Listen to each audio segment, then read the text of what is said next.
আৰু মই কৈছো আজি 2026 চনৰ যি আগন্তুক নিৰ্বাচন ৰমেন্দ্ৰ নাৰায়ণ কলিতাই বিপুল ভোটত জয়লাভ কৰিব মধ্যগতি সমষ্টিত আৰু অসমৰ ভিতৰত ৰেকৰ্ড কৰিব। কাৰণ আপোনালোকে মনত ৰখা ভাল, আমি যিহেতু প্ৰত্যেকজন পাইছে। আমি আজি ইয়াতে একগোট হোৱাৰ প্ৰথম কাৰণ হৈছে আগন্তুক নিৰ্বাচন সমাগত আৰু এই নিৰ্বাচনৰ যি কুচকাৱাজ চলিছে আমি দেখা পাইছোঁ পেপাৰে পত্ৰই বিভিন্ন মিডিয়াত যে খেলিমেলি কিছুমান হৈছে। বহুতো ব্যক্তিৰ এতিয়াও টিকট কনফাৰ্ম হোৱা নাই, তেওঁলোকে ক'ত খেলিব কেনেকৈ খেলিব এই বিষয়ে আজিও বহুতে উৎসুকতা এটা লৈ থাকিব লগা হৈছে।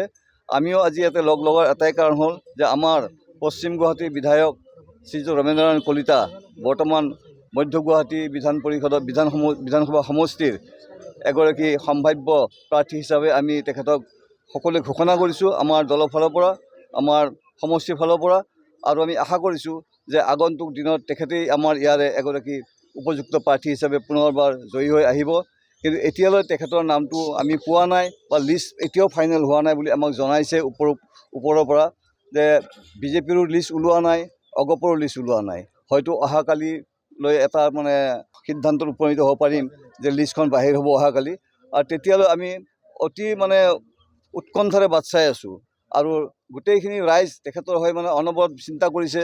তেখেত কোনোবাই মছজিদত প্ৰাৰ্থনা কৰিছে, কোনোবাই মন্দিৰত প্ৰাৰ্থনা কৰিছে।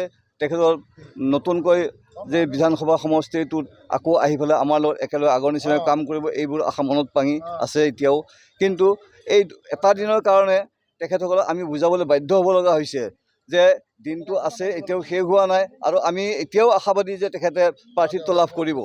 আৰু তেখেতেও কৈছে যে মোৰ প্ৰাৰ্থিত্ব লাভ কৰাৰ সম্পূৰ্ণই আশা আছে মধ্য গুৱাহাটী বিধানসভা সমষ্টিত। আৰু ময়ে ইয়াতে অগপৰ হৈ প্ৰতিদ্বন্দ্বিতা কৰি পুনৰবাৰ বিধায়ক হিচাপে ইয়াতে উভতি আহিম আপোনালোকৰ মাজলৈ, সেই আশা তেখেতৰ মনত এতিয়াও আছে। আৰু আমিও দৃঢ় প্ৰতিজ্ঞ যে তেখেতক বিপুল ভোট আমি জয় কৰি নিব পাৰিম ইয়াতে।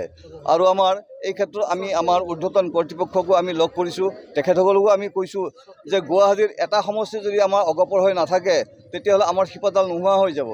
নহয় চাওক, আমি এনে এজন ব্যক্তিৰ বাবে ওলাই আহিছোঁ।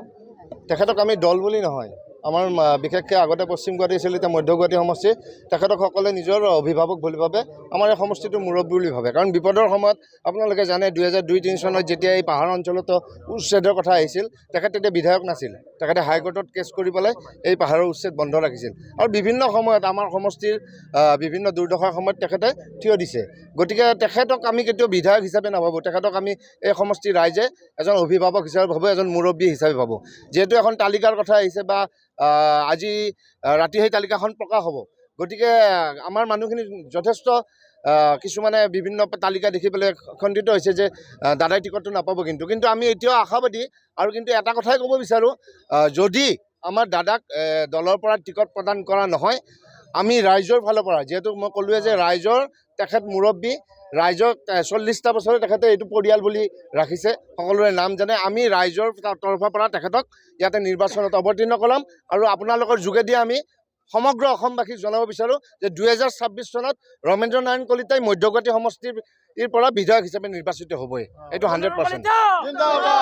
যে তেখেতক যদি দলীয় টিকট প্ৰদান কৰা নহয়, আমাৰ ৰাইজৰ দাবী এইটো, ৰাইজৰ দাবী। ৰাইজে কৈছে, আজি বিভিন্ন দল সংগঠনে আমাক যোগাযোগ কৰিছে, বিভিন্ন দল সংগঠন, অৰাজনৈতিক সংগঠনে হওক, ৰাজনৈতিক সংগঠনে বিভিন্ন যোগাযোগ কৰিছে। আৰু বিভিন্ন আমাৰ যিহেতু অনুষ্ঠান প্ৰতিষ্ঠানত তেখেতে যথেষ্ট সহায় সহযোগিতা কৰিছে, সেই অনুষ্ঠান প্ৰতিষ্ঠানসমূহে আমাৰ লগত যোগাযোগ কৰিছে।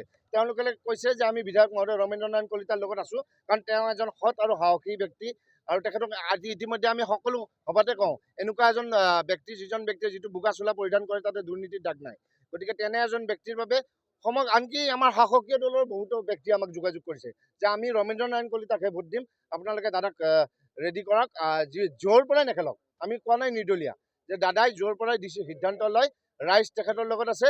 আৰু ইতিমধ্যে কৈছে 2026ত মধ্য গুৱাহাটী সমষ্টিৰ পৰা তেখেতে বিপুল ভোটত জয়লাভ কৰিব।